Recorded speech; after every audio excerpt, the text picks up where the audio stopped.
Baru saja kemarin saya kedatangan seorang tamu, anak muda usia 24 tahun, seorang laki-laki. Ustaz, saya harus bagaimana?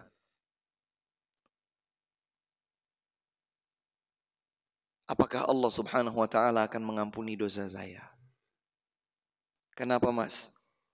Semua perbuatan dosa kecuali membunuh sudah saya lakukan. Semuanya. Usianya berapa mas? 24 Ustaz. Sudah punya istri mas? Sudah. Sudah punya anak mas? Sudah, usia 2 bulan. Masya Allah, baru.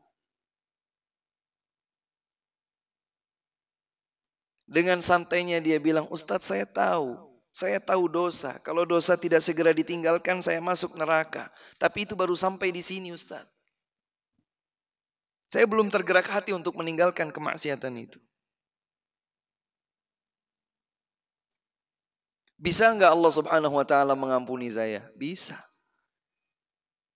Kalau panjenengan bertaubat kepada Allah subhanahu wa ta'ala dengan taubat yang nasuha. Dan taubat itu ada proses.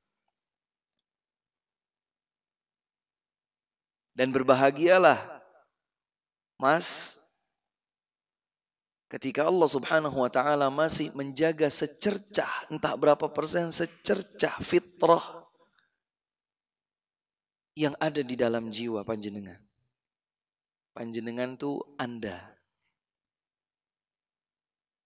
Sampean bahasa lainnya. Ketika Allah subhanahu wa ta'ala masih memberikan pada diri Anda secercah cahaya, sadar bahwa itu jelek, kemudian berpikir itu dosa, dosa itu akan menyeret kepada neraka, itu hidayah.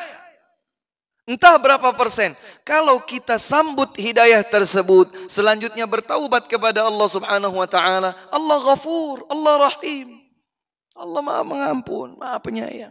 Tapi kalau kita sudah tahu, kita tetap diam saja, kita tetap terlena di dalam dosa, ya ini bukan prasangka baik kepada Allah bahwa Allah akan mengampuni dosa manusia.